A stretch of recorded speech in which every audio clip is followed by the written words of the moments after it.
محترم حاضرین، پردہ نشی خواتین،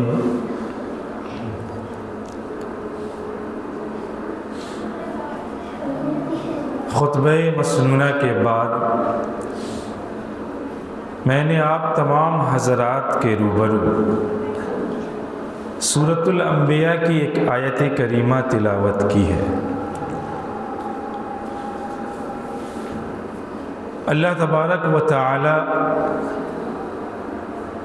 ارشاد فرماتا ہے، وَمَا أَرْسَلْنَا مِن قَبْلِكَ مِن رَّسُولٍ إِلَّا نُوحِي إِلَيْهِ أَنَّهُ لَا إِلَٰهَ إِلَّا أَنَا فَاعْبُدُونِ۔ اپنے نبی سے مخاطب ہو کر کہ اے پیغمبر صلی اللہ علیہ وسلم، ہم نے آپ سے پہلے جتنے بھی انبیاء اور رسول بھیجے، ہم انہیں وحی کرتے رہے، لا الہ الا انا فاعبدون، کہ اللہ کے سوا کوئی معبود برحق نہیں، لہٰذا تم انہی کی عبادت کرو۔ یہ آیت کریمہ توحید کی عظمت کو بتلاتی ہے۔ یہ آیت کریمہ توحید کی اہمیت کو بتلاتی ہے۔ یہ آیت کریمہ توحید کی تاریخ کو بھی بتلاتی ہے کہ آدم علیہ السلام سے لے کر آخری نبی جناب محمد الرسول اللہ صلی اللہ علیہ وسلم تک اللہ تبارک و تعالی نے سورۃ الانبیاء کے اندر اپنے انبیاء علیہم السلام کا ذکر فرمایا اور ان کی دعوتی اصولوں کا بھی ذکر فرمایا، اور یہ فرمایا کہ تمام انبیاء علیہم السلام کی زندگی کا حقیقی محور توحید کی دعوت تھا۔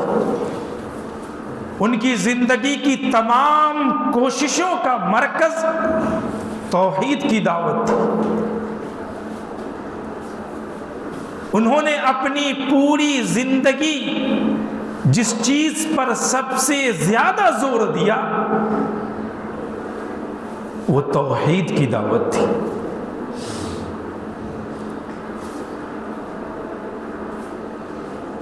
یاد رکھیے مسلمانوں، دنیا کی سب سے بڑی حقیقت توحید ہے، دنیا کی سب سے بڑی سچائی توحید ہے۔ اس سے بڑی کوئی حقیقت نہیں، اس سے بڑی کوئی سچائی نہیں۔ جس نے توحید کو پا لیا اس نے دنیا کی سب سے بڑی حقیقت کو پا لیا۔ جس نے توحید کو پا لیا اس نے دنیا کی سب سے بڑی سچائی پا لی۔ جس نے توحید کو پا لیا اس نے دنیا کی سب سے بڑی نعمت پا لی۔ جس نے توحید کو پا لیا اس نے دنیا کی سب سے بڑی ہدایت پا لی، دنیا کا سب سے سیدھا راستہ پا لیا، دنیا کی سب سے عظیم نعمت پا لی۔ بلکہ یوں کہہ دوں کہ جس نے توحید کو پا لیا اس نے رب کو پا لیا۔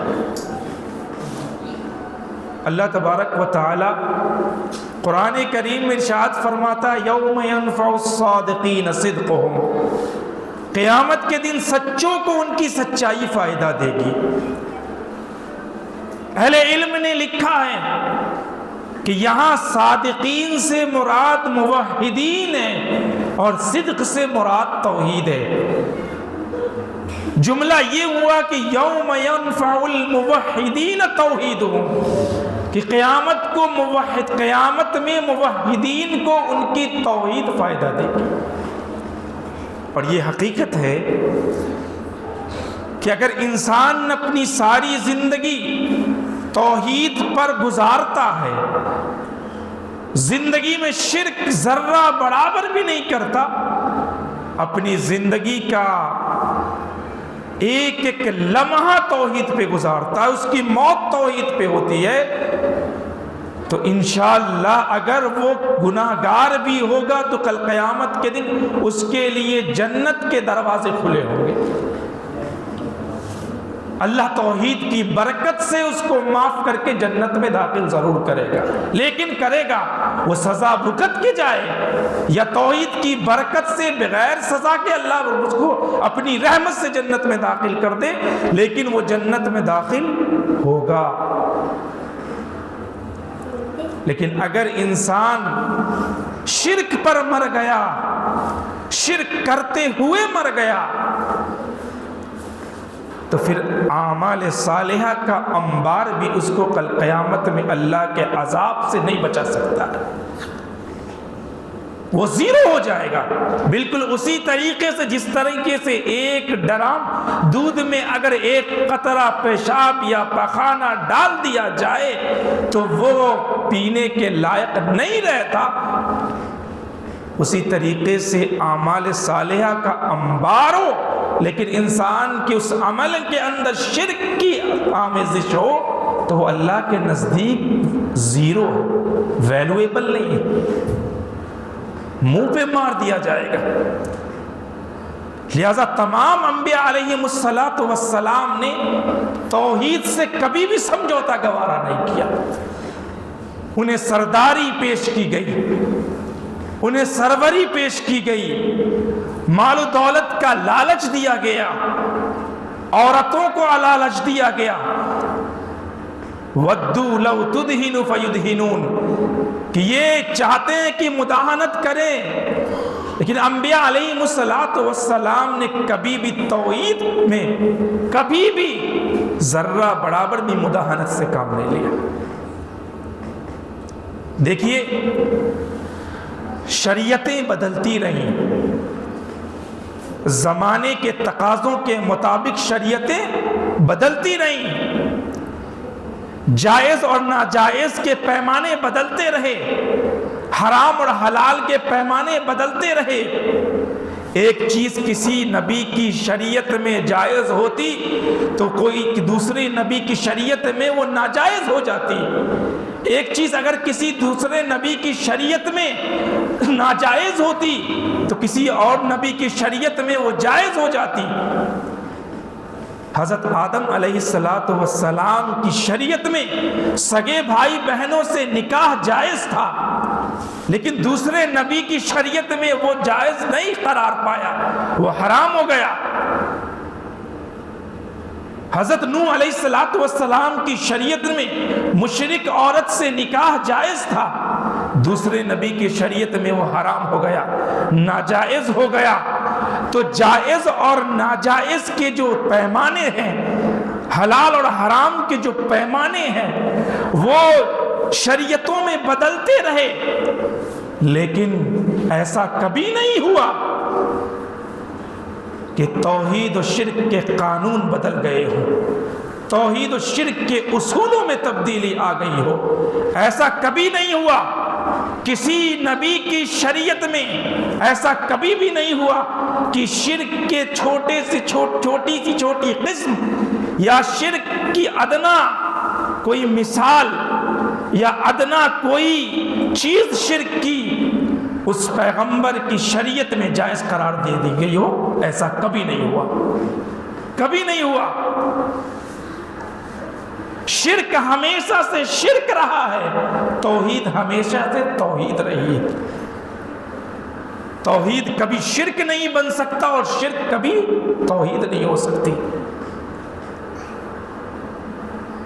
تو حلال و حرام کے پیمانے بدلے، لیکن توحید و شرک کا قانون اور توحید و شرک کے جو اصول ہیں وہ کبھی نہیں بدلے، کبھی نہیں بدلے۔ شرک ہمیشہ سے شرک ہی رہا ہے اور ہمیشہ شرک رہے گا، اور توحید ہمیشہ سے توحید رہی ہے، کبھی بھی وہ شرک نہیں بن سکتا۔ یاد رکھیے مسلمانوں، ہر نبی اور ہر پیغمبر کی شریعت میں معروف میں، نیکیوں میں توحید کو اول درجہ ہے۔ ہر نبی کی شریعت میں معروف میں، نیکی میں توحید کو اول درجہ حاصل ہے، اور منکرات میں شرک کو اول درجہ حاصل ہے۔ ایسا کبھی بھی نہیں ہوا کہ کسی نبی کی شریعت میں توحید سے زیادہ اہم کوئی نیکی ہو گئی ہو، توحید سے زیادہ اہمیت کسی کام کو دے دیا گیا ہو، اور ایسا کبھی نہیں ہوا کہ کسی نبی کی شریعت میں منکرات کے اندر شرک سے زیادہ بڑا کوئی گناہ ہو گیا ہو، شرک سے زیادہ اہم کوئی گناہ ہو گیا ہو، نہیں ہوا۔ اس سے پتہ چلتا ہے توحید کی عظمت کا، کہ توحید کتنی بڑی عبادت ہے، توحید کتنی بڑی سچائی ہے، توحید کتنا بڑا، کتنی عظمت والی چیز ہے، کتنی بڑی نعمت ہے، کتنی بڑی ہدایت ہے، اور شرک کتنی بڑی غلاظت ہے، شرک کتنا پلید چیز ہے، اور شرک کتنی بڑی گالی ہے۔ اور یہ بدل کیسے سکتا ہے؟ کیونکہ اس نظام، اس دنیا، اس کائنات کا نظام توحید کے بل پر قائم ہے، توحید کے بل پر قائم ہے۔ اگر توحید نہ ہوتی، اللہ تبارک و تعالی اس کائنات کو کبھی نہ بناتا۔ اس کائنات کا نظام توحید کے بل پر چل رہا ہے، توحید کے بل پر قائم ہے۔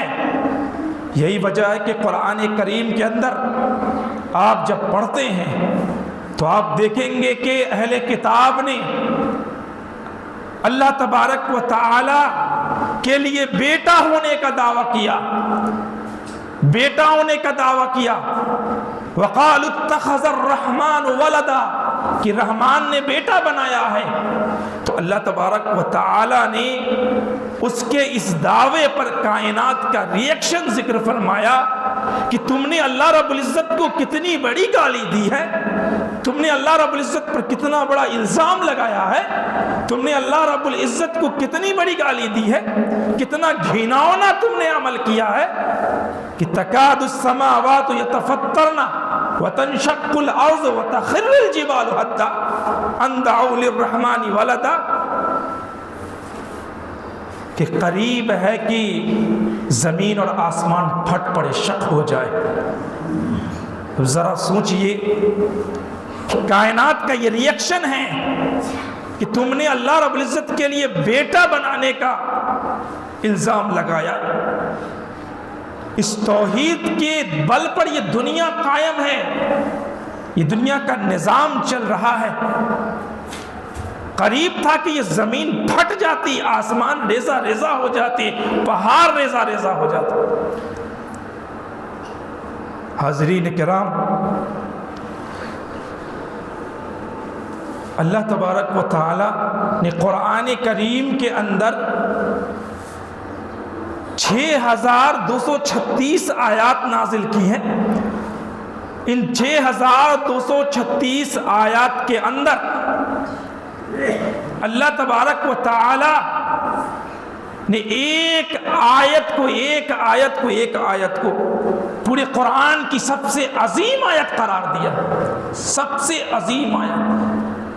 جیسا کہ صحیح حدیث میں، صحیح مسلم کی حدیث میں، کہ اللہ کے نبی صلی اللہ علیہ وسلم نے حضرت ابی بن کعب رضی اللہ تعالی عنہ سے پوچھا، آپ صلی اللہ علیہ وسلم ابی بن کعب رضی اللہ تعالی عنہ کی قرآن سے جو ان کا شغف تھا، ان کا ذکر، قرآن سے ان کی محبت اور قرآن فہمی جو ان کی تھی، تو آپ صلی اللہ علیہ وسلم نے ان سے پوچھا۔ یہی وجہ ہے کہ اللہ رب العزت نے ابی بن کعب کا نام لے کر نبی کو کہا تھا کہ آپ ان سے سورہ کی تلاوت کروائیے۔ تو ابی بن کعب سن کر خوش کہ اللہ نے میرا نام لیا، کن کو سنائیے؟ تو اللہ کے نبی صلی اللہ علیہ وسلم نے کہا، اے ابی بن کعب، قرآن کی سب سے عظیم آیت کون سی ہے بتلاؤ۔ سوال بڑا اہم تھا، کیونکہ قرآن کریم میں 6000 سے زیادہ آیات، ان آیات میں سے ایک آیت کا سلیکشن کرنا یہ بڑا اہم سوال تھا۔ ابی بن کعب رضی اللہ تعالیٰ عنہ کچھ دیر خاموش رہے. اس کے بعد انہوں نے آپ صلی اللہ علیہ وسلم سے کہا کہ یا رسول اللہ، میں سمجھتا ہوں کہ قرآن کی سب سے عظیم آیت آیت الکرسی ہے. سوال کا جواب بالکل صحیح تھا. آپ صلی اللہ علیہ وسلم کو ان کے اس سوال سے اتنی خوشی ہوئی کہ آپ نے اپنا ہاتھ ان کے سینے پر مارا، خوشی میں تھپ تھپایا، حوصلہ افزائی کی، شاباشی دی اور فرمایا لیہدیک العلم یا ابا المنذر، کہ اے ابو المنذر، اللہ کا تم کو جو خصوصی علم اللہ نے تم کو دیا، مبارک ہو تم کو. لہذا اللہ کے نبی صلی اللہ علیہ وسلم نے حضرت ابی بن کعب کے استقامت علم اور اصابت رائے کی تائید فرمائی کہ اللہ نے ان کو علم خصوصی دیا ہے. اب ذرا یہ سوچئے کہ اللہ رب العزت کی یہ آیت آیت الکرسی اتنی عظیم کیوں بنی پورے قرآن میں؟ کیونکہ اس کا ایک ایک لفظ جب آپ پڑھیں گے تو یہ اللہ کی وحدانیت اور اللہ رب العزت کے اسماء و صفات کے اوپر دلالت کرتی ہے. ایک ایک لفظ. برادران اسلام، توحید بڑی عظیم شے ہے. توحید کی فضیلت پر قرآن کریم کی آیات بھری پڑی ہیں. توحید کی فضیلت پر احادیث نبوی بھری پڑی ہیں. آئیے توحید کی اہمیت میں آپ کے سامنے اس کی فضیلت کو چند احادیث سے کی سیر میں آپ کو کراؤں کہ توحید کتنی عظیم شے ہے. اگر یہ ہمارے پاس ہے تو یاد رکھ لیجئے آپ کامیاب ہو جائیں گے. لیکن آج جب معاشرے پر ہم نظر دوڑاتے ہیں تو حالات بہت ہی افسوسناک نظر آتے ہیں. آج ردائے توحید تار تار کر دی گئی ہے. ہر طرف شرک دندناتا پھر رہا. ہر طرح سے لوگ شرک میں ڈوبے ہوئے ہیں. کوئی بڑے شرک میں مبتلا ہے، کوئی چھوٹے شرک میں مبتلا ہے. کسی نہ کسی طریقے سے شرک کے کسی نہ کسی اقسام میں انسان مبتلا ہے. یاد رکھیے، جب تک شرک سے نہیں نکلیے گا، اپنے عقیدے توحید کو مضبوط نہیں کیجیے گا، تب تک مکمل امن اور ہدایت آپ کو نہیں مل سکتا. امن اور ہدایت کے لیے آپ چاہتے ہیں کہ آپ خوف سے امن کی طرف آ جائیں، گمراہی سے ہدایت کی طرف آ جائیں. تو آپ مکمل امن اور مکمل ہدایت چاہتے ہیں تو آپ کو اسی وقت مکمل ہدایت مل سکتی ہے اور مکمل امن و امان آپ کو مل سکتا ہے جب آپ توحید پر مکمل کاربند ہوگے. دنیا کی کوئی طاقت، کوئی آندھی، کوئی طوفان، کوئی فتنہ آپ کے پائے استقامت میں تزلزل پیدا نہ کر سکے، آپ کے توحید سے آپ کا رشتہ نہ توڑ سکے. چاہے گردن تلوار گردن پر رکھ دیں اور کہہ دے کہ مکر جاؤ، نہیں تو کاٹ دیں گے. کٹنا منظور ہو جائے لیکن توحید سے سمجھوتا گوارا نہیں، کیونکہ ادھر آپ کٹیں گے، ادھر جنت آپ کی اللہ آپ کے قدموں میں رکھ دے گا. توحید کے راستے میں پریشانیاں آتی ہیں، مشکلات آتے ہیں، لیکن ان پریشانیوں اور مشکلات پر جمے رہنے کا جو فائدہ ہے، اس کا نتیجہ ہے وہ صرف اور صرف جنت کی شکل میں، صرف جنت اور اللہ رب العزت کی رضا کی شکل میں. آج ذرا سی بات پر ہم توحید سے ناطہ توڑ لیتے ہیں، اپنی توحید کو گوا دیتے ہیں. کوئی سیاست کے چکر میں اپنی توحید گوا رہا، کوئی کسی اور چکر میں اپنی توحید دھانس سے دھو بیٹھ رہا، کوئی گلے میں تعویذ ڈال کر اپنی توحید کو پامال کر رہا ہے، اللہ کو ناراض کر رہا ہے. کوئی مزاروں اور قبروں پر جا کر توحید کا بیڑا غرق کر رہا ہے. کوئی سجدہ تعبدی کر رہا ہے، کوئی سجدہ تعظیمی کر رہا ہے، کوئی کچھ کر رہا ہے، کوئی ہاتھوں میں بابا کا دھاگا باندھ کر شرک کر رہا ہے. الغرض آپ دیکھیں تو طرح طرح سے شرک آج ہمارے معاشرے کے اندر داخل ہے. اور جب تک شرک میں انسان مبتلا ہے، مکمل توحید پر کاربند نہیں ہے تو پھر یاد رکھ لیجئے آپ کو امان نہیں مل سکتا۔ اللہ کہتا ہے الذین آمنوا ولم یلبسوا ایمانہم بظلم فاولئک لہم الامن وہم مہتدون، کہ جو ایمان لائے اور اپنے ایمان کو ظلم کے ساتھ خلط ملط نہیں کیا۔ ظلم سے مراد یہاں شرک ہے۔ صحابہ حیران ہو گئے تھے اس آیت کو سن کر کہ اللہ کے نبی صلی اللہ علیہ وسلم ہم میں سے کس نے اپنے آپ پر ظلم نہیں کیا ہوگا؟ کہا جو ظلم تم سمجھ رہے ہو وہ نہیں، یہاں ظلم سے مراد شرک ہے۔ اور اگر انسان چاہتا ہے کہ مکمل امن اور ہدایت مل جائے تو وَلَمْ يَلْبِسُوا إِيمَانَهُمْ بِظُلْمٍ، اپنے ایمان کو شرک سے بچانا ہوگا، شرک سے بچانا ہوگا۔ ملاوٹ نہیں ہونی چاہیے، اللہ کو ملاوٹ پسند نہیں۔ آپ انسان کسی چیز میں ملاوٹ پسند نہیں کرتا تو اللہ رب العزت کیسے ملاوٹ پسند کر لے گا؟ اللہ کو ہر چیز خالص چاہیے، خالص عبادت خالص ہونی چاہیے، اعمال خالص اللہ کے لیے ہونے چاہیے، توحید خالص ہونی چاہیے، شرک کی آمیزش اس کے اندر نہیں ہو، تب جا کے آپ کو مکمل امن اور ہدایت ملے گی۔ کیونکہ توحید مکمل عدل ہے اور شرک مکمل ظلم ہے۔ توحید مکمل عدل ہے، عدل۔ اگر توحید پر مکمل آپ کا عمل نہیں، اس کا مطلب آپ ظلم میں مبتلا ہے۔ اور شرک پر انسان مر گیا تو یاد رکھیے وہ ہمیشہ کا جہنمی ہے، وہ جنت میں کبھی داخل نہیں ہو سکتا ہے، کبھی نہیں داخل ہو سکتا۔ لہذا مسلمانوں اللہ سے اپنا رابطہ مضبوط کرو، اللہ رب العزت سے اپنا تعلق مضبوط کیجئے، اللہ کی معرفت حاصل کیجئے،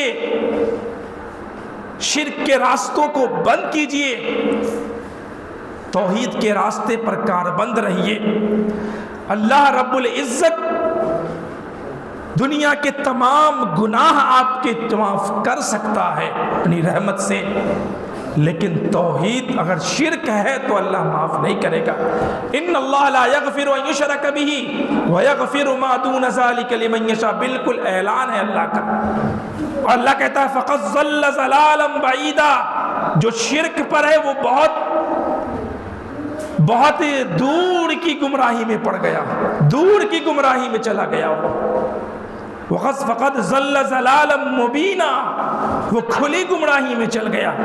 اور یاد رکھیے دور کی گمراہی، آپ کو مظفر پور جانا تھا، آپ دربھنگا کا راستہ پکڑ لیے، اور جو گاڑی جتنی تیزی کے ساتھ دربھنگا کی طرف جائے گی آپ اپنی منزل سے اتنے دور ہوتے چلے جائیں گے، اتنے دور ہوتے چلے جائیں۔ تو یہ دور کی گمراہی ہے کہ شرک کے راہ پہ جیسے انسان لگے گا وہ اپنی منزل سے دور ہوتا چلا جائے گا۔ ایک وقت ایسا آتا ہے کہ انسان لوٹ بھی نہیں سکتا اور اسی پر اس کا خاتمہ ہو جاتا ہے۔ برادران اسلام، اللہ رب العزت کا سب سے بڑا حق اگر کوئی ہے تو وہ توحید ہے۔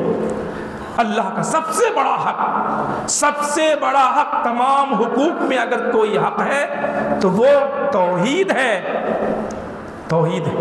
معاذ بن جبل رضی اللہ تعالی عنہ سے مروی حدیث، متفق علیہ حدیث ہے کہ فرماتے ہیں کنت ردیف النبی صلی اللہ علیہ وسلم علی حمار، حضرت معاذ کہتے ہیں کہ میں رسول اللہ صلی اللہ علیہ وسلم کے ساتھ ایک گدھے کے اوپر تھا، تو آپ صلی اللہ علیہ وسلم نے مجھ سے کہا کہ اے معاذ اتدری ما حق اللہ علی العباد، کیا تم جانتے ہو اللہ کا حق بندوں پر کیا ہے؟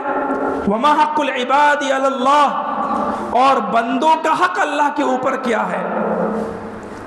تو حضرت معاذ بن جبل نے کہا قلت اللہ ورسولہ اعلم، کہا کہ اللہ اور اس کے رسول زیادہ جانتے ہیں۔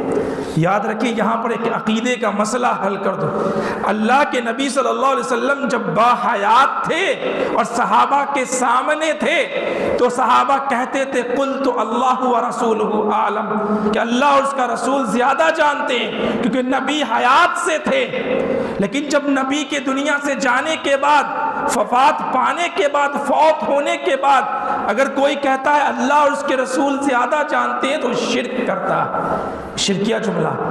آج کل ہمارے معاشرے کے مرد حضرات ہوں یا خواتین حضرات ہوں، بات بات میں کہ اللہ جانے اللہ کا رسول جانے، اللہ جانے اللہ کا رسول جانے، یہ جملہ بڑا فیمس ہے، عورتیں کہتی رہتی ہیں، کچھ مرد بھی کہتے رہتے ہیں، تو یہ جملہ شرکیہ جملہ ہے۔ اب نبی اس دنیا میں نہیں رہے تو ہم کو کہنا اللہ عالم، کہ اللہ زیادہ جانتا ہے۔ پھر فرمایا حق اللہ علی العباد ان یعبدوہ ولا یشرکوا بہ شیئا، اللہ کا حق بندوں پر یہ ہے کہ وہ صرف اللہ کی عبادت کرے، اس کے ساتھ کسی کو شریک نہ ٹھہرائے۔ وحق العباد علی اللہ، اور بندوں کا حق اللہ کے اوپر یہ ہے کہ اللہ یعذب من لا یشرک بہ شیئا، اگر بندہ شرک نہیں کرتا ہے اور صرف اللہ رب العزت کی عبادت کرتا ہے، اس کے ذات میں، صفات میں، حقوق میں، اختیارات میں اگر اللہ کا شریک نہیں ٹھہراتا، اپنی زندگی توحید پر مکمل گزارتا ہے، شرک کی آمیزش کے عمل میں نہیں ہے، تو اللہ رب العزت کا وعدہ ہے کہ اللہ اسے عذاب نہیں دے گا، اللہ اسے عذاب نہیں دے گا، اسے جنت میں داخل کر دے گا۔ معاذ بن جبل کہتے ہیں افلا ابشر الناس، کیا میں خوشخبری لوگوں کو سنا دوں؟ آپ صلی اللہ علیہ وسلم نے فرمایا کہ ابھی مت سناؤ، نہیں تو ٹیک لگا لیں گے لوگ، عمل کا وقت ہے، عمل کرنے دو۔ صحابہ نئے نئے مسلمان ہو رہے تھے، لیکن حدیث میں یہ آتا ہے کہ آپ نے اپنی موت کے وقت یہ بات صحابہ کو بتا دی کتمان علم کے ڈر سے، کہیں اللہ رب العزت علم چھپانے کا عذاب نہ ہم کو دے دے، اسی لیے انہوں نے یہ بات اپنے آخری وقت میں بتا دی۔ یہ حدیث توحید کے باب میں بڑی عظیم حدیث ہے، کلیدی حدیث ہے کہ اگر انسان توحید پر کاربند ہے، اللہ کی عبادت کرتا، شرک نہیں کرتا، تو انشاءاللہ اللہ اس کو عذاب نہیں دے گا، لیکن اگر شرک میں مبتلا ہے تو اللہ کے عذاب تو اسے کوئی نہیں بچا سکتا۔ یاد رکھیں، شرک اکبر ہو یا اصغر، شرک ہوتا ہے، اور شرک اصغر دنیا کے تمام بڑے گناہوں میں اصغر ہو کے بھی سب سے بڑا ہے۔ یاد رکھیے، شرک اصغر دنیا کے تمام بڑے گناہوں میں شرک اکبر کے علاوہ یہ اصغر ہونے کے باوجود بھی دنیا کے تمام گناہوں سے سب سے زیادہ بڑا ہے۔ لہذا شرک ہوتا ہے، چاہے وہ اصغر ہو یا اکبر ہو۔ اللہ رب العزت کہ یہاں کامیابی اسی وقت مل پائے گی جب انسان اللہ کے نزدیک اس حال میں پہنچے گا کہ اس نے شرک کے کسی بھی قسم کو شرک نہیں کیا ہوگا، شرک کا کسی بھی قسم اس کے عمل میں نہیں پایا۔ من لقی اللہ لا یشرک بہ شیئا دخل الجنہ ومن لقی اللہ یشرک بہ شیئا دخل النار، جو اللہ سے اس حال میں ملے گا، اللہ کے نبی نے فرمایا کہ جو اس حال میں ملے گا کہ اس نے شرک نہیں کیا، ذرہ برابر شرک نہیں کیا۔ شیئن کا لفظ ہے، جہاں بھی شرک کا لفظ آتا ہے قرآن و حدیث میں آگے شیئن نکڑا آتا ہے، نکڑا شیئن آتا ہے، تو جب نکرہ تحت نفی ہوتا ہے تو یفید العموم، عموم کا فائدہ دیتا ہے کہ ایک تو شرک نہیں کرنا ہے اور کچھ بھی شرک نہیں کرنا، جی کچھ بھی، شیئن کچھ بھی شرک کر کے نہیں مرنا، کچھ بھی شرک نہیں، یعنی اللہ کے سامنے حاضر ہوا۔ جو عدم شرک ہے وہ توحید ہے، جو عدم توحید ہے وہ شرک ہے۔ من لا یشرک بہ شیئا دخل الجنہ ومن یشرک بہ شیئا دخل النار، تو جو شرک کر کے ذرہ بڑا، یعنی شرک کی کوئی قسم کر کے نہیں مڑا ہوگا، اونلی توحید ہے اس کے اندر، انشاءاللہ وہ جنت کے دروازے اس کے لیے کھلے ہوں گے۔ اس کو اللہ رب العزت اپنی رحمت سے اللہ رب العزت کے گناہوں کو بخشے گا اور اسے جنت میں داخل فرما دے گا۔ برادران اسلام، ایک دو حدیث اور بیان کر کے اپنی بات ختم کر دیتا ہوں۔ اللہ کے نبی صلی اللہ علیہ وسلم کی حدیث ہے، بڑی عظیم حدیث ہے، توحید کے باب میں بڑی عظیم حدیث، اور اس حدیث کو ہمیں سمجھنا، اس حدیث کو ہمیں سمجھنا ہوگا کہ توحید پر اگر ہم ہیں تو توحید کا کتنا بڑا فائدہ کل قیامت میں ہم کو ملنے والا، کتنا بڑا فائدہ۔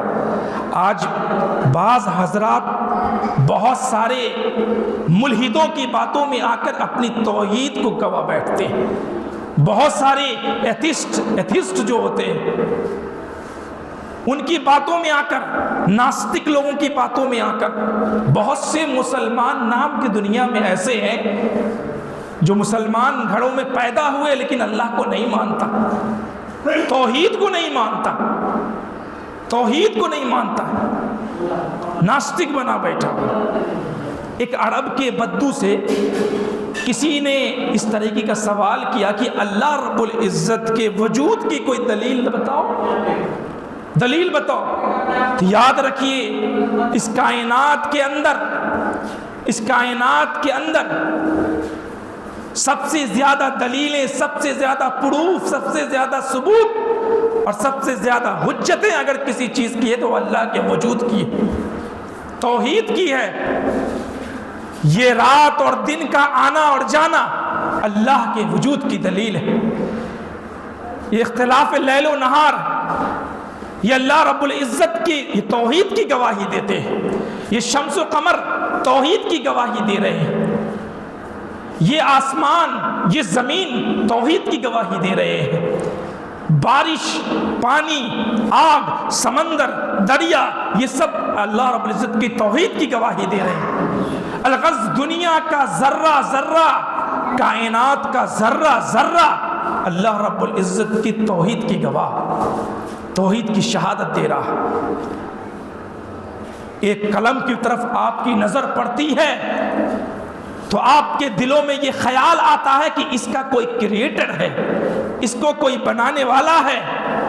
ایک قلم پر آپ کی نظر جاتی ہے تو آپ کا دماغ میں آپ کے بس یہی خیال آتا ہے کہ اس قلم کو کسی نے بنایا ہے، یہ خود نہیں بن گئے یہ قلم۔ اس مائک پر آپ کا ذہن جاتا ہے تو سیدھے اس کے بنانے والے کی طرف آپ کا دل اور آپ کا ذہن جاتا ہے کہ اس کو کسی نے بنایا ہے، یہ اپنے آپ خود نہیں وجود پا گئے ہیں۔ جب یہ دنیا کی ادنا سی چیز، دنیا کی یہ ادنا چیز بغیر کسی بنانے والے کے بن نہیں سکتی ہے تو بتائیے یہ بغیر پیلر کا آسمان، یہ بچھایا ہوا زمین، یہ سمندر، یہ پہاڑ، یہ دریا، یہ چاند، یہ سورج، پوری دنیا کا یہ سورج ایک طلوع سے ایک مشرق سے نکلتا ہے، ایک دن میں مغرب میں ڈوب جاتا ہے۔ کیا اتنی بڑی بڑی چیزوں کا کوئی بنانے والا نہیں ہوگا؟ کوئی بنانے والا نہیں ہوگا؟ یہ تمام چیزیں اس بات کی شہادت اور گواہی دیتی ہیں کہ اس کا خالق ہے اللہ، اس کو بنانے والا اللہ، کوئی عظیم طاقت ہے جس نے اس کو بنایا ہے اور وہ اللہ رب العزت کی ذات۔ یہ توحید کی گواہی دے رہی ہے۔ اللہ رب العزت قرآن کریم میں کہتا افلا ينظرون الى الابل كيف خلقت والى السماء كيف رفعت والى الجبال كيف نصبت والى الارض كيف سطحت۔ اللہ کہتا ہے کہ تم اونٹوں کو نہیں دیکھتے کہ یہ اونٹ کیسے پیدا کیے گئے ہیں۔ اور ایک ریگستان کی خاصیت آپ جانتے ہیں کہ ریگستان کی دو خاصیت ہے۔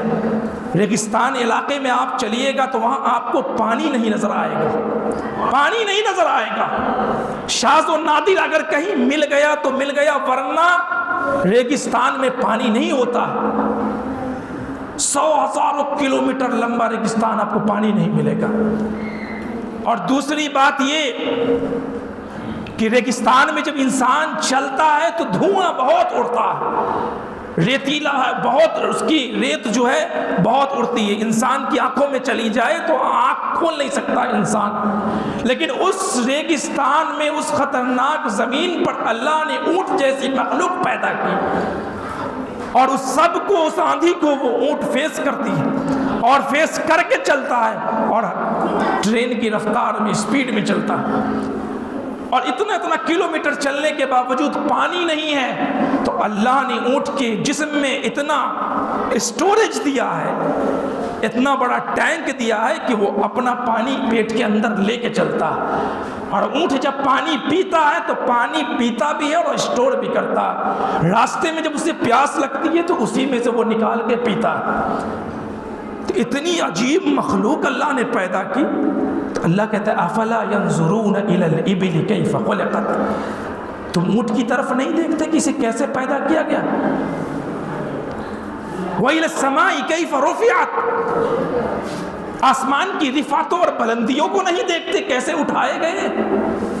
وَإِلَى الْأَرْضِ كَيْفَ سُطِحَتْ، زمین کو نہیں دیکھتے کہ کیسے بچھا دیے گئے؟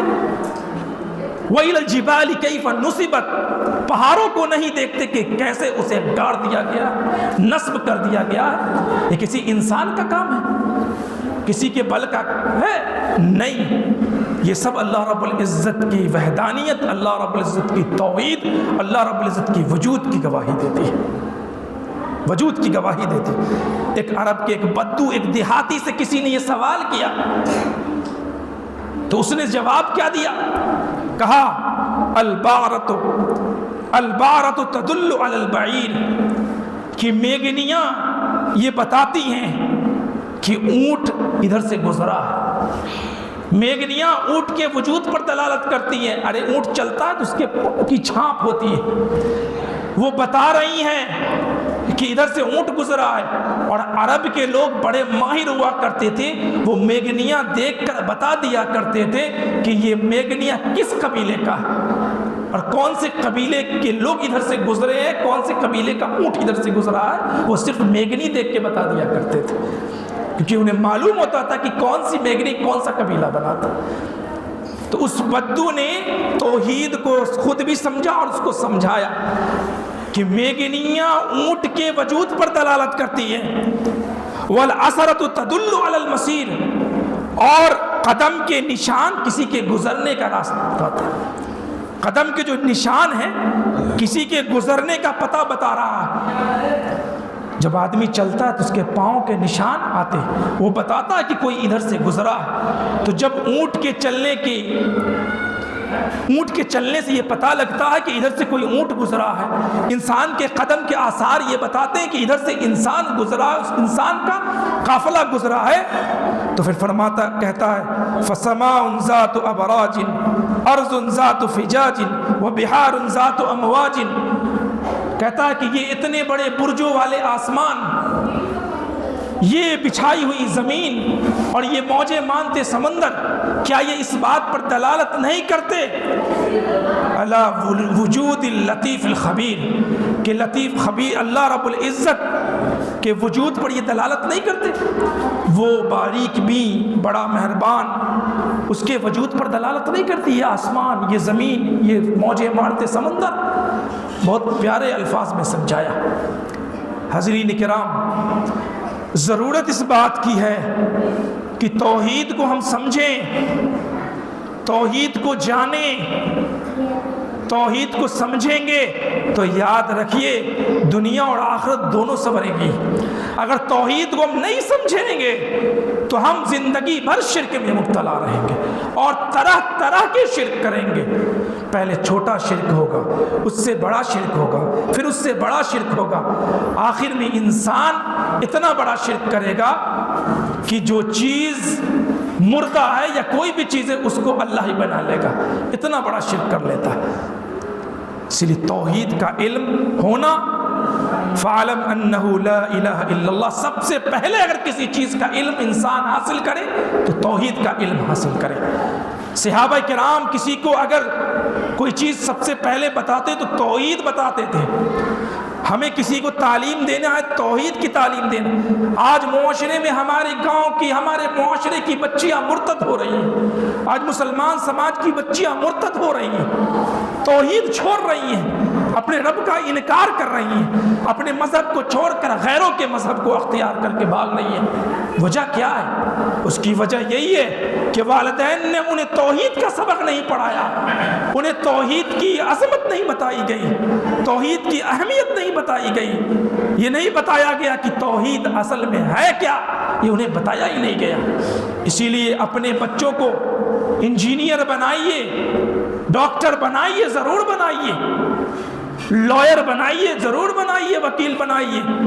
سب کچھ بنانے سے پہلے اپنے رب، اپنی مذہب کی اتنی تعلیم ضرور دیجئے، دین کا اتنا علم اسے ضرور دیجئے کہ وہ اپنے رب کو پہچان سکے، اپنے نبی کو پہچان سکے، اپنے دین کو پہچان سکے، کہ دنیا کے کسی بھی کونے میں رہے کوئی اس کا دین اس سے نہ چھین سکے، اس کی توحید کوئی اس سے نہ چھین سکے، اسے کوئی شرک میں نہ مبتلا کر سکے، اسے توحید کیا ہے اور شرک کیا ہے اس کی پہچان اس کو ہونی چاہیے۔ اور جس کے دل میں توحید راسخ ہوگی، یاد رکھیے کوئی بھی مرد ہو یا عورت ہو، دنیا کی کوئی طاقت اسے شرک کی طرف یا اپنا دین چھوڑنے پر مجبور نہیں کر سکتا۔ وہ مر جائے گا لیکن توحید نہیں چھوڑے گا۔ لہٰذا یہ آج ہمارے معاشرے میں پورے ملک میں ہو رہا، اس کی وجہ یہی ہے توحید کو نہیں جانا، توحید کو نہیں پہچانا۔ نتیجہ یہ ہے کہ آج گھروں سے بھاگ رہی ہے اور غیروں کے دامن میں جا کے بیٹھی ہوئی ہے، اور اپنی دنیا بھی گنوا رہی ہے اور آخرت بھی گنوا رہی ہے۔ لہٰذا اپنے بچوں کو سب سے پہلے کسی چیز کی تعلیم دیجیے تو وہ عقیدہ توحید کی تعلیم دیجیے، توحید کی عقیدہ سمجھائیے۔ اپنے امام صاحب کو کہیے کہ لوگوں کو توحید بتلائے، بچوں کو توحید سمجھائے، سکھائے۔ یہ سب سے ضروری چیز ہے، سب سے ضروری چیز۔ اگر یہ نہیں سکھایا تو پھر دنیا کا کوئی بھی علم پڑھا دیجئے، کوئی فائدہ نہیں، کوئی فائدہ۔ ہو سکتا ہے کہ وقتی طور پر دنیا بن جائے، آخرت میں کچھ نہیں ملے گا، کچھ نہیں۔ آئیے ایک حدیث بیان کر کے اپنی بات ختم کر دیتا ہوں۔ اللہ کے نبی صلی اللہ علیہ وسلم نے ارشاد فرمایا، توحید کی عظمت، برکت اور اللہ کی رحمت یہ بتانے جا رہا ہوں کہ کل قیامت کے دن ایک شخص اللہ رب العزت کے بارگاہ میں لایا جائے گا اور اس کے گناہوں کے 99 رجسٹر کھول دیے جائیں۔ حدیث بطاقہ کے نام سے یہ حدیث مشہور ہے۔ 99 رجسٹر اس کے گناہوں کے، اور تمام رجسٹر تاحد نگاہ ہوں گے، اتنے بڑے ہوں گے۔ اللہ تبارک و تعالیٰ اسے پوچھے گا، اظلمک کتبتی الحافظون، کہ دیکھو اپنے نام اعمال کو، کیا میرے جو دونوں فرشتے لکھنے والے تھے اس نے کوئی ظلم تو تم پر نہیں کیا، کوئی زیادتی تو نہیں کر دی لکھنے میں؟ کہے گا اللہ نہیں کیا ہے۔ کوئی نیکی ہے تمہاری دیکھو، کہے گا اللہ ایک بھی نیکی نہیں ہے۔ اللہ رب العزت کہے گا ٹھہر، تجھ پر ظلم نہیں کیا جائے گا، تیری ایک نیکی ہے۔ ایک اللہ رب العزت ایک بطاقہ نکالے گا، ایک کارڈ نکالے گا، اس پر لکھا رہے گا اشہد ان لا الہ الا اللہ واشہد ان محمدا عبدہ ورسولہ، کلمہ توحید لکھا ہوگا۔ اللہ رب العزت اس کو میزان عدل پر ڈالے گا، جیسے ہی اس کو ڈالے گا فتاشت السجلات وسخلت البطاقہ، کہ وہ گناہوں کے 99 رجسٹر جو ہوں گے وہ ہلکے پڑ جائیں گے۔ انسان کہے گا اللہ یہ ایک کارڈ کی کیا اہمیت ہے اتنے 99 رجسٹروں کے سامنے؟ اللہ کہے گا تجھ پر ظلم نہیں ہوگا۔ وہ جیسے اللہ اس پر ڈالے گا ترازو پر، سارے 99 رجسٹر نیچے اور وہ ایک کارڈ اوپر ہو جائے گا۔ اللہ اس کے لیے جنت میں جانے کا فیصلہ کر دے گا۔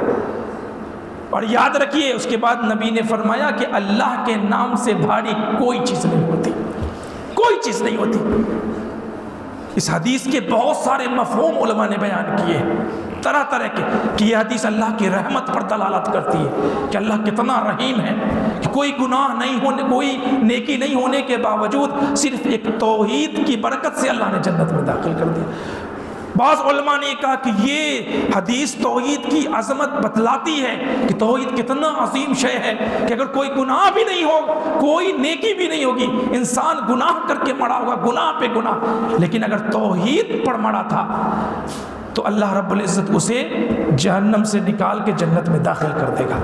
بہرحال اگر توحید پر انسان مڑا ہے تو جنت کے دروازے کھلے ہوں گے، چاہے وہ سزا بھگت کے جائے اللہ کے حکم سے، یا توحید کی برکت سے اللہ اسے معاف کر کے پہلی مرتبہ میں جنت میں داخل کر دے، لیکن وہ جنت میں جائے گا، جنت میں جائے گا، اللہ کی رضا کو پائے گا۔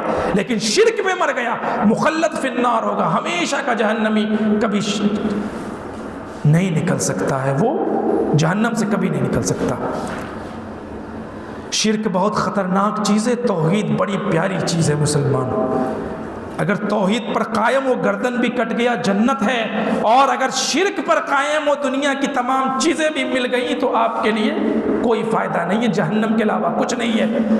طارق بن شہاب رضی اللہ تعالی عنہ سے روایت مروی کتاب التوحید کی بھی اندر ہے، مروی ہے جسے امام احمد نے زہد میں روایت کیا ہے، شعب الایمان البیہقی کے اندر ہے، مرسل روایت ہے، بہت سارے اس کے طرق سے، کچھ علماء نے اس کو حسن کہا ہے، کچھ علماء نے ضعیف کہا ہے۔ صالح الفوزان کہتے ہیں کہ مراسیل صحابہ حجت ہے، لہذا اس حدیث میں علماء کا اختلاف اس کی سند کے اندر، خیر میں سمجھانے کے لیے بتا رہا ہوں۔ طارق بن شہاب رضی اللہ تعالی عنہ بیان کرتے ہیں کہ اللہ کے نبی صلی اللہ علیہ وسلم نے فرمایا دخل الجنت رجل فی ذباب ودخل النار رجل فی ذباب، ایک انسان ایک مکھی کی وجہ سے جہنم میں چلا گیا اور ایک انسان ایک مکھی کی وجہ سے جنت میں چلا گیا۔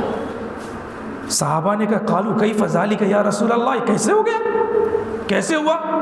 ایک مکھی جنت میں لے گئی اور ایک مکھی ایک انسان کو جہنم میں لے گئی۔ آپ صلی اللہ علیہ وسلم نے فرمایا مر رجلان علی قوم صنم لهم لا يجوز احد حتى يقرب له شيئا، کہا کہ پہلے زمانے میں قوم تھی جن کا ایک بت تھا اور جو لوگ بھی اس طرف سے گزرتے وہ انہیں پکڑ لیتے اور ان سے کہتے کہ قربانی کرو، چڑھاؤ، چڑھاوا چڑھاؤ ہمارے اس بت کے نام پر، حتی یقرب له شیئا، کچھ چڑھاؤ تبھی راستہ تم کو دیں گے۔ تو جو چڑھا دیتا اس کو راستہ چھوڑ دیتے تھے۔ تو دو آدمی جا رہے تھے، ان میں سے ان دونوں کو روکا، ان دونوں میں سے قالوا لأحدہما، ان میں سے ایک سے کہا قرب، چڑھاؤ، قربانی کرو۔ اس نے کہا قال لیس عندی شیء اقرب، میرے پاس کچھ نہیں ہے چڑھانے کو، کچھ نہیں ہے قربانی کرنے کو۔ کہا اقرب، چڑھاؤ، ولو ذبابا، ایک مکھی ہو چڑھا دو۔ اس نے سوچا کہ بہت چھوٹی سی بات ہے، ایک مکھی مارا اور چڑھا دیا۔ فخلوا سبیلہ فدخل النار، اس نے اس کا راستہ چھوڑ دیا، جب مڑا جہنم میں داخل ہوا، جہنم میں داخل ہوا۔ دوسرے شخص سے کہا چڑھاؤ، قربانی کرو، کہا قال لیس شیء اقرب، کہا میں کوئی بھی چیز دون اللہ عز وجل، اللہ کے علاوہ نہیں چڑھاتا، میں اللہ کے علاوہ غیر اللہ کے سامنے کوئی چیز نہیں پیش کرتا، کوئی چیز قربانی نہیں کرتا، کوئی چیز غیر اللہ کے نام پر نہیں دیتا۔ لہٰذا ان لوگوں نے فضربوا عنقہ، اس کا گردن کاٹ دیا، فدخل الجنہ، وہ مڑا تو جنت میں داخل ہوا۔ مسلمانوں یہ حدیث بتاتی ہے کہ توحید کے راستے میں مصیبتیں آ سکتی ہیں اور آئیں گی، اللہ آزمائے گا تمہارے ایمان کو، استقامت کو تمہارے، لیکن گھبرانا نہیں، اگر جان چلی جائے تو چلی جائے، نتیجہ صرف جنت ہے، اس کے علاوہ اور کچھ بھی نہیں۔ اپنی توحید کو کبھی مت گوانا، اپنی توحید کو کبھی بھی ضائع مت کرنا، کہ یہی ایک چیز ہے جو ہمارے ہاتھ لگی ہے، یہی ایک چیز ہے جو ہمارے پاس ہے، جس کی وجہ سے ہم اللہ رب العزت کے سامنے اللہ سے جنت مانگ سکتے ہیں۔ ہم اللہ سے کہہ سکتے ہیں کہ اے رب ہم گناہگار تھے، اے رب ہم نے تیرے گناہ کیے ہیں، ہم نے تیری نافرمانی کی ہے، ہم نے تیری اطاعت سے منہ موڑا ہے، ہم نے برائی کی، ہم سے گناہ ہو گئے، لیکن رب میں نے تیری ذات میں، تیری صفات میں، تیرے حقوق میں، تیرے اختیارات میں، تیری خدائی میں کبھی کسی کو شریک نہیں کیا۔ اللہ گناہ ضرور ہوئے ہیں لیکن ہم نے کسی کے ساتھ تیرا شریک نہیں بنایا، اللہ تو معاف کر دے ہمیں۔ اللہ رب العزت انشاءاللہ توحید کی برکت سے اللہ معاف ضرور کر دے گا، کیونکہ اللہ کو توحید بہت پسند ہے، اللہ کو یہ گوارا نہیں ہے کہ کوئی اس کا شریک بنائے، اللہ کا عذاب اور غضب اترتا ہے، غضب اترتا ہے۔ توحید والوں سے اللہ جب معاف کرنے پہ آتا ہے نا مسلمان، تو ایک شخص ساری زندگی گناہ کرتا رہا اور مرنے کے بعد اپنے اولاد کو یہ کہہ دیا، صحیح بخاری کی حدیث ہے کہ مجھے جلا دینا، اڑا دینا، بہا دینا اللہ کے خوف سے۔ اولاد نے بھی ایسا کیا، لیکن یہ وہ سوچ نہیں سکتا تھا کہ اللہ ہر چیز کو ملا کر اسے پھر بنا دے گا۔ زمین کو اللہ نے حکم دیا کہ اکٹھا ہو جاؤ، اس کے سارے راکھ اکٹھا ہو گئے۔ اللہ نے جب اس سے پوچھا کہ تو نے ایسا کیا، اللہ تیرے ڈر سے کیا تھا۔ اللہ کا ڈر جو ہے نا یہ بھی توحید ہے، یہ عبادت ہے بہت بڑی، تیرے ڈر سے کیا تھا اللہ، تو اللہ معاف کر دیتا ہے صرف اس وجہ سے کہ وہ اللہ کے ڈر سے ایسا کیا تھا۔ تو ضرورت اس بات کی ہے کہ ہم اپنی زندگی توحید پر گزاریں، توحید پر کامزن رہیں، توحید ہمارے دل سے، ہمارے ذہن سے نہ نکلے۔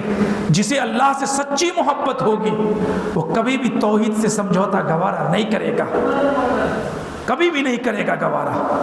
یاد رکھیے مسلمانوں، توحید کی امانت سینوں میں ہے ہمارے، آسان نہیں مٹانا نام و نشاں ہمارا۔ یہ امانت اللہ نے دیا ہے، یہ امانت آپ کو دیا ہے، توحید کی امانت بہت بڑی امانت ہے۔ یونان و مصر و روما سب مٹ گئے جہاں سے، اب تک مگر ہے باقی نام و نشاں ہمارا۔ اس کی وجہ صرف یہی ہے کہ دنیا میں جتنی بھی سلطنتیں قائم ہوئی، دنیا میں بڑی بڑی سلطنتیں قائم ہوئی، سب نے اسلام کو اور اہل اسلام کو اور موحدین کو مٹانے کی کوشش کی، لیکن دنیا سے سب مٹ گیا۔ لیکن آج مسلمان باقی ہے، اسلام باقی ہے، اور انشاءاللہ قیامت تک باقی رہے گا، یہ صرف توحید کی برکت سے۔ اگر یہ چیز ہے تو آپ اللہ کے سامنے سرخرو ہو سکتے ہیں، اگر نہیں ہے تو آپ دنیا میں سب کچھ پا لیجئے، کوئی فائدہ نہیں ہے، آخرت میں جہنم کے علاوہ کچھ نہیں ہے۔ لہٰذا ضرورت اس بات کی ہے کہ ہم اپنی زندگی اللہ اور اس کے رسول کے بتائے ہوئے طریقوں کے مطابق گزاریں، اور اپنا دامن شرک سے بالکل محفوظ کر کے چلیں، اور اپنے دامن میں اللہ کی محبت کو سمیٹیں، اللہ کی رحمت کو سمیٹیں، اللہ کی توحید پر غور و فکر کریں، اللہ کی اس کائنات پر غور و فکر کریں۔ جتنا غور و فکر کریں گے اللہ کی محبت اتنی آپ کے دل میں بیٹھے گی، اور اللہ رب العزت سے تعلق آپ کا اتنا مضبوط ہوگا، اور آپ کی توحید اتنی مضبوط ہوگی۔ اللہ رب العزت سے دعا ہے اللہ تعالی ہم سب کو صحیح سمجھ عطا فرمائے۔ آمین۔ وآخر دعوانا ان الحمد للہ رب العالمین۔ السلام علیکم۔